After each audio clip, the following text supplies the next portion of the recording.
कोण कलेक्टर आहे, home minister आहे, मोदी असला तर मी काय करू? महिला कंडक्टरची प्रवाशांसोबत अरेरावीची भाषा।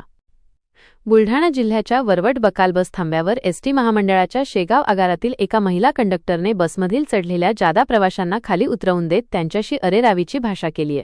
दरम्यान बराच काळ महिला कंडक्टरने हुज्जत घातली आणि उग्र भाषेचा वापर केलाय। त्यामुळे काही काळ गोंधळाचे वातावरण निर्माण झाले होते।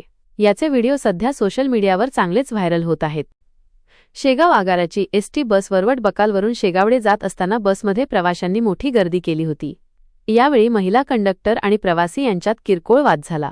मात्र यावेळी शेगाव आगाराच्या महिला कंडक्टरने बसमधील जास्तीच्या प्रवाशांना खाली उतरवून देत प्रवाशांसोबत हुज्जत घातली।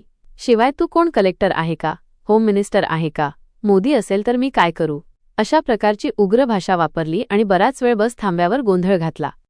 यावेळी त्या ठिकाणी प्रवासी आणि नागरिकांनी मोठी गर्दी केली होती। अनेकांनी महिला वाहकाला समजावून सांगण्याचा प्रयत्न केला, मात्र महिला वाहक काही ऐकायला तयार नव्हती आणि त्यांच्याशी सुद्धा तिने वाद घातला। प्रवाशांच्या सेवेसाठी हे ब्रीदवाक्य घेऊन मिरवणाऱ्या एसटी महामंडळाच्या महिला वाहकाने मात्र प्रवाशांसोबत हुज्जत घातली, त्यांच्याशी उग्र भाषेत बोलली आणि गोंधळ घातला। अशा महिला कर्मचाऱ्यांवर आता परिवहन विभाग काय कारवाई करते याकडे सर्वांचे लक्ष लागून आहे। काय नाव तुमचं? सरिता गणेश ढोले। काय झालं ना त्या दिवशी?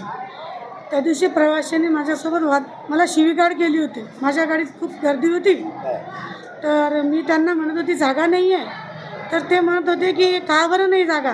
तर माझ्या गाडीत पहिलेच ऑलरेडी माझ्या गाडीत 75ची बुकिंग झालेली होती। तर काही प्रवासी लटकत होते, त्यांना म्हणत होते तुम्ही पडले तर माझ्यावर येईल, तर ते मला शिवीगाळ करायला लागले होते। आपण त्या प्रवाशांना शिवीगाळ केली असा आरोप होतोय, काय तुम्ही काय सांगाल? त्यांनी मला अगोदर शिवीगाळ केली की आम्ही कोण आहे तुला माहिती आहे का। तुम्ही पोलिसात तक्रार दिली का? मी 112 बोलावली होती तिथं। काय झालं? त्या सरांनी मला थोडंसं मिटवलं आणि सर मला म्हणत होते की तुम्ही चालले जा, मी बघते नंतर काय। आता काय मागणी आहे तुमची? माझी एकच मागणी आहे की जसे माझ्यावर हे झालं तसं त्यांच्यावर पण व्हा। म्हणून शेगावच्या आगारातील महिला कंडक्टर सरिता ढोले यांचे प्रवाशांशी अरेरावी करतानाचा व्हिडिओ व्हायरल होते। काय नेमकी आपल्याकडनं कारवाई करण्यात किंवा झाली आहे? सर, व्हिडिओ व्हायरल झाला आहे आणि प्रवाशांशी अरेरावी करणं हे मुळातच चुकीचं आहे, कारण प्रवासी हे दैवत आहेत आणि या पद्धतीने जर वागणूक होत असेल कर्मचाऱ्यांकडून, जर ती जाणून बुजून होत असेल तर निश्चित ते कारवाईला पात्र आहेत, पण त्यांची बाजूही समजून घेणं तेवढंच महत्त्वाचं आहे। त्यामुळे आगार व्यवस्थापक यांच्याकडून चौकशी अहवाल घेऊन कार्यवाही करणं हे उचित ठरेल।